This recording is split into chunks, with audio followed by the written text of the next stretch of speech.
Bonjour à toutes, bonjour à tous, bienvenue dans votre édition hebdomadaire de votre journal de proximité. Nous sommes le vendredi 22 janvier, les températures se sont radoucies, voici les titres du jour.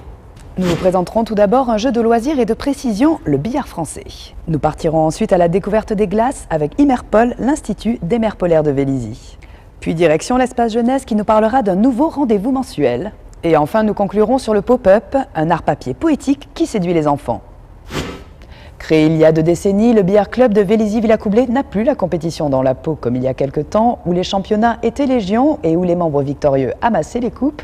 Aujourd'hui, en raison d'une raréfaction du nombre d'adhérents, il s'agit davantage d'un club de loisirs, mais qui n'a rien perdu à sa passion du jeu. Coup de projecteur sur cette pratique du billard, attention à la française, qui n'a rien à voir avec l'américaine ou l'anglaise que nous connaissons davantage aujourd'hui. S'il était autrefois particulièrement monnaie courante de trouver systématiquement une table de billard dans un bar ou un café, il n'en est plus rien aujourd'hui, même si le jeu reste très populaire. Il a acquis notamment sa notoriété au travers des billards américains et anglais, dits billards à trous, qui n'ont finalement rien à voir avec les Français, comme ceux utilisés par le billard club de Vélizy-Villacoublay. Le départ, c'est la partie libre, c'est-à-dire vous jouez comme vous voulez. Ensuite, c'est une bande.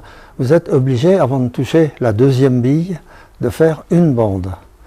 Et comme tout ça, pour beaucoup de gens qui savent bien jouer au billard, c'est devenu trop facile, on a instauré le 3 bandes. D'ailleurs, actuellement, dans les championnats mondiaux, c'est le 3 bandes qui prime. Ainsi, le billard français ne se joue pas en rentrant des billes dans des trous, mais en réalisant 3 bandes avant ou après 2 touchés de billes. La logique du billard français, c'est de faire le point, mais de s'assurer en même temps de placer les billes, d'avoir un point après. C'est pas faire un point n'importe comment. C'est de la géométrie, c'est comme l'angle d'incidence, l'angle de réflexion. C'est la base du billard. À partir du moment où vous voyez bien l'angle d'incidence et de réflexion, vous arrivez à trouver un cheminement de vos billes. Donc il y a un calcul, parce que il y a 4 bandes, et vous pouvez jouer un point de 10-15 manières différentes. La technique du billard français nécessite donc bien plus d'adresse et d'application que dans les billards américains et anglais. Mais combien de temps d'apprentissage faut-il finalement pour réussir à la maîtriser? Réponse. Je vais dire que maximum une semaine. On commence à... Oui. Parce que bon, il y a la base, au début, c'est bête et méchant, faut apprendre, faut pousser la queue, mais faut pas faire n'importe comment. Au début, il faut y aller en douceur. Au début, c'est tout en douceur. Et c'est vrai que généralement, le débutant, il a tendance à matraquer. On dit, il faut que ça course, il y a beaucoup de chemin à faire. On se dit, oh là là, donc on y va avec de la force. Non, la force, ça sert à rien. On perd de la précision. Donc au début, il faut apprendre à travailler en douceur, à faire avancer ses billes tout doucement. Et puis petit à petit, on essaye de faire des points. Et puis bon, tout seul, c'est pas évident, quoi qu'on peut. Il y a des livres qui existent. On peut se servir des livres. On dispose ses billes sur la table. Et on peut répéter des gammes comme on fait en musique. On répète et on y arrive facilement. Ils sont 2, ils sont véliziens, ils sont mari et femme et sont en quelque sorte des aventuriers de l'extrême. Ils ont créé dans les années 70 Immerpol, l'Institut des mers polaires, pour s'adonner à leur passion du grand froid, de la nature et des civilisations. Ils réalisent plusieurs programmes par an d'observation et d'exploration, mais également à portée scientifique, éducative ou environnementale. Nous avons rencontré ce couple hors du commun. Joël et Janouche Curbiel, habitants de Vélizy-Villacoublay, sont les inventeurs d'un concept tout à fait étonnant, la recherche polaire par voilier d'exploration, un amour de la glace qui a donné naissance à la réalisation de 31 campagnes polaires en près de 40 ans. Au départ, c'était purement de l'exploration, par pure passion des pays, des zones sauvages et surtout de l'Arctique. Et puis petit à petit, on avait toujours des buts dans la tête en fait. On n'aime pas naviguer pour naviguer ou faire tel truc pour faire tel truc. Donc on a toujours eu des projets associés au départ pour faire de la cartographie, tout ce qui était utile pour nous pour la navigation. Et puis on a donné notre travail à droite et à gauche, ce qu'on faisait. Et puis ensuite, on a créé d'autres programmes au fur et à mesure qu'on approfondissait ce qu'on avait initié nous-mêmes ou qu'on rencontrait des gens ou qu'on avançait dans nos propres recherches.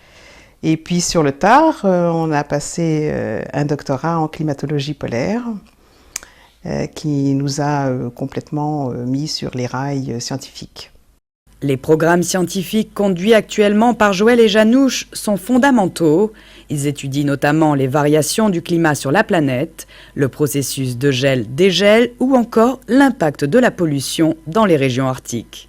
On a initié un programme il y a déjà pas mal d'années sur la pollution dans l'Arctique avec notre copine botaniste de l'université Jagiellon de Cracovie. Donc c'est un programme à long terme, on ramasse des échantillons de mousse et de lichen au fur et à mesure des endroits qu'on traverse. Et puis nous on analyse l'apport par les courants aériens de cette pollution. Ensuite les échantillons sont analysés en Pologne pour déterminer ce qu'ils ont retenu comme éléments polluants, donc des métaux lourds, etc. D'accord. Conclusion, l'Arctique pollué. Eh bien oui, malheureusement, la pollution ne connaît pas de frontières et les transports aériens transportent toute notre pollution de pays industrialisés vers les régions arctiques. Imerpol, l'Institut des mers polaires, ne s'occupe pas uniquement de programmes scientifiques. Certains sont davantage tournés vers l'histoire et l'éducation, afin d'émettre des hypothèses sur d'anciens grands mystères ou corriger de fausses interprétations. On va terminer le voyage sur les traces des Vikings. Et comme vous savez, 5 siècles avant Colomb, ils ont découvert l'Amérique, en partant du Groenland. Et il y a toujours une énigme. Où est-ce qu'ils ont mis les pieds en Amérique? C'est dans les sagas qu'on peut savoir certaines choses. On essaye de tirer des renseignements concernant la navigation pour savoir où est-ce qu'ils pouvaient aller. Et nous, il y a 1 an, on a découvert l'endroit qui peut correspondre à ce qu'on dit dans les sagas. Deuxième énigme concernant les Vikings, c'est la navigation. C'est-à-dire, on ne sait pas comment ils ont pu se débrouiller pour diriger le bateau, parce que dans le Grand Nord, il n'y a pas d'étoiles, il y a beaucoup de tempêtes. Donc comment ils ont pu naviguer sans instruments? Donc la même chose, on a découvert au fur et à mesure comment ils pouvaient se déplacer pour faisant aller-retour entre Norvège, Islande, Groenland et l'Amérique, et ça pendant 4 siècles. Il y a de la nouveauté au service jeunesse de Vélizy-Villacoublay. Désormais, 1 fois par mois sera organisée une journée thématique sur la formation et les métiers. La première a eu lieu ce mercredi. Elle était dédiée à l'admission post-bac, mais également aux demandes de bourse et de logement. Renaud Marche-Deloyer, le responsable du bureau d'information jeunesse, nous explique de quoi il s'agit. Donc on a choisi au service jeunesse effectivement d'informer les jeunes sur des thématiques précises à raison d'une journée par mois. Aujourd'hui, 20 janvier, journée sur admission post-bac à destination des élèves de terminale. Le site admission post-bac permet aux lycéens de pouvoir saisir ses vœux sur Internet jusqu'à fin mars. Il peut saisir plusieurs vœux de formation dans tous les domaines qui puissent l'intéresser. Et à partir du mois d'avril, il pourra effectuer des changements dans l'ordre des vœux s'il le souhaite, en sachant que le but vraiment d'admission post-bac, c'est surtout un petit peu de prévoir où vont aller les jeunes à partir de la rentrée de septembre. Et en tant que bureau information jeunesse, on les accompagne dans ces démarches. Donc il ne faut pas qu'ils hésitent à venir nous voir s'ils ont besoin de renseignements, de conseils, à la fois pour l'admission post-bac ou pour leur demande de bourse et ou de logement, puisque même si nous sommes en Île-de-France, des lycéens de terminale pourront peut-être effectuer des chouettes formations en province à partir de la rentrée de septembre.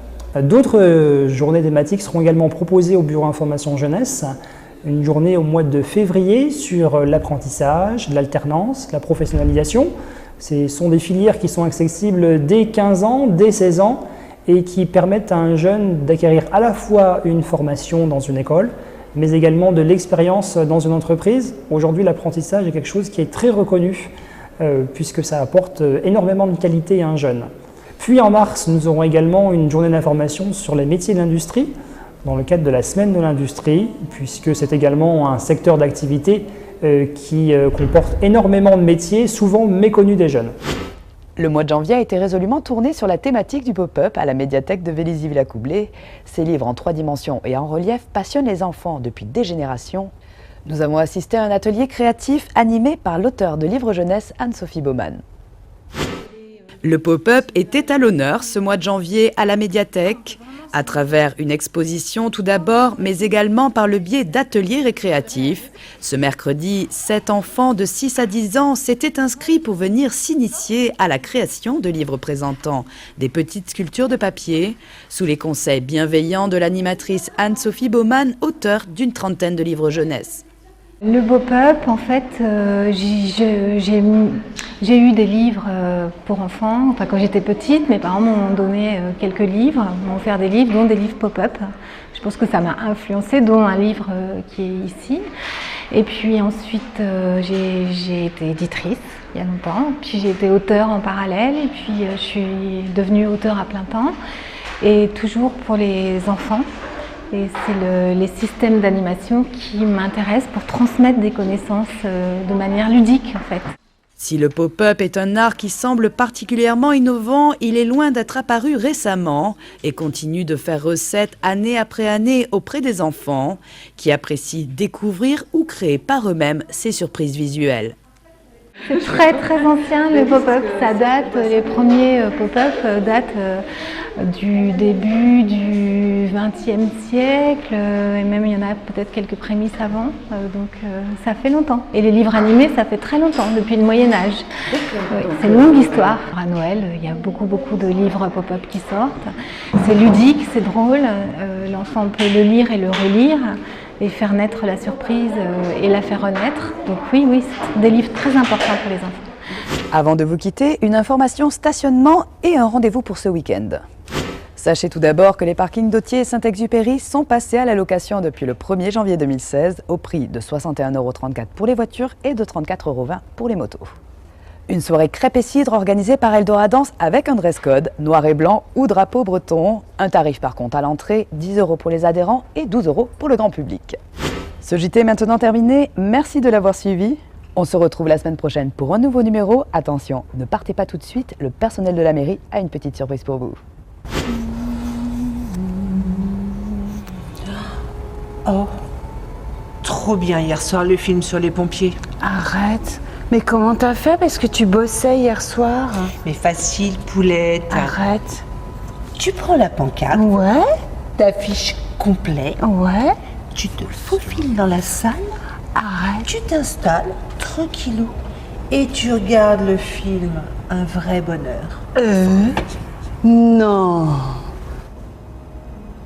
Et en plus, cerise sur le gâteau. Vas-y. Je t'ai pris le calendrier. Des pompiers, là, Manu, t'es trop cool. Oh, j'adore. Oh, Manu, tu crois qu'on pourrait l'avoir dédicacé? Oh, j'aimerais, s'il te plaît, réfléchis.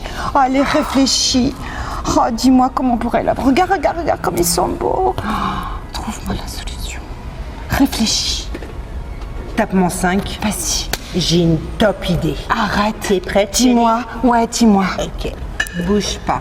Dis-moi. Oh là là. Oh, qu'est-ce qu'ils sont beaux. Il est où le feu? Il est là, le feu. Il est là. Oh. On pourrait avoir une dédicace, s'il vous plaît? Et peut-être un 06.